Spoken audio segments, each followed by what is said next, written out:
The world's oldest college that's still operating today was founded nearly 1,200 years ago. It's in Morocco. Today, what role do universities actually serve in a society? And how are they changing? My colleague Asieh Namdar talked about that with Imani Cheers, Assistant Professor of Media and Public Affairs at George Washington University. So Imani, talk to us about how higher institutions, higher education, universities and colleges, their role on society as a whole. College and university is incredibly important, and the reality is that, unfortunately, costs are rising, college is getting increasingly more expensive, but at the same time, you need degrees to get a number of jobs. So it's a challenging dichotomy because as much as school is literally leaving students strapped with debts, hundreds of thousands of dollars.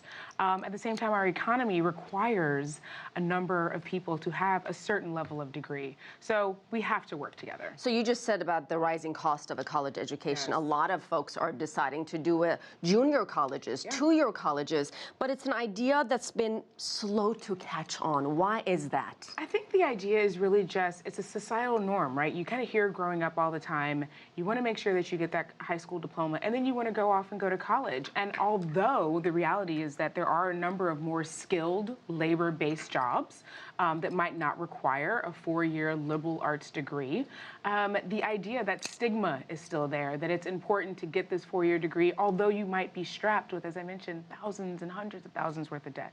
Let's talk about China. It's trying to become more innovative, more creative. Definitely. Could that boost college enrollment? I think it can. I think the whole idea is when you have a major global market like China who's putting the emphasis on those types of degrees and programs, STEM programs, science, technology, engineering, and math, I think you realize that that is going to then require and encourage a certain population to say, hey, if I want to be successful in this economy, I need to make sure that I have this certain degree. You know, when you talk to young people these days, a lot of them would argue you don't necessarily need a college education to succeed in the world. So there are things they can do.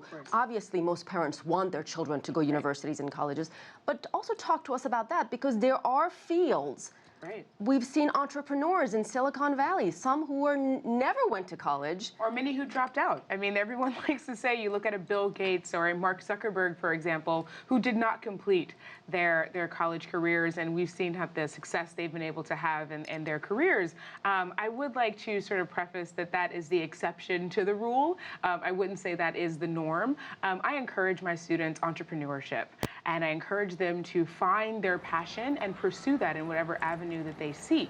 But I do think it's really important to say that a college degree is important. I look at it not even necessarily as important for a skill set, but for me, I tell my students to be able to start and finish something, to have that sort of perseverance, I think is incredibly important. I have 3 degrees, and I wouldn't necessarily say I use all of them coexistingly in all of my aspects, especially as a professor at GW, but I do think that it's important that, at least in terms of employers, they want to see that you can start a program and complete it. And would you say that's the same in place in developing countries like China as well? I think it's really important. I know that employers in particular are looking for a type of individual, and some of those aspects that they're looking for do come from the ability to A, be well-rounded, which you are going to get a lot of times going to a traditional four-year college. I mean, I think you nailed it right there, being well-rounded. 100%. It's really important to make sure that, and what college offers you, in my opinion, versus a four-year college versus a two-year college, is the ability to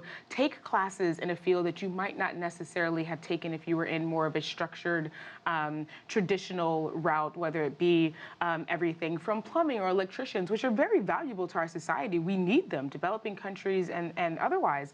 But it's really important if you're looking at, okay, I want to be well-rounded. I want to take a class in gender studies, and I also want to take a class in engineering, and I might want to take a class in one of the sciences. You're only going to get that opportunity if you go to one of these four-year colleges, and I think there's really some value in that in our society.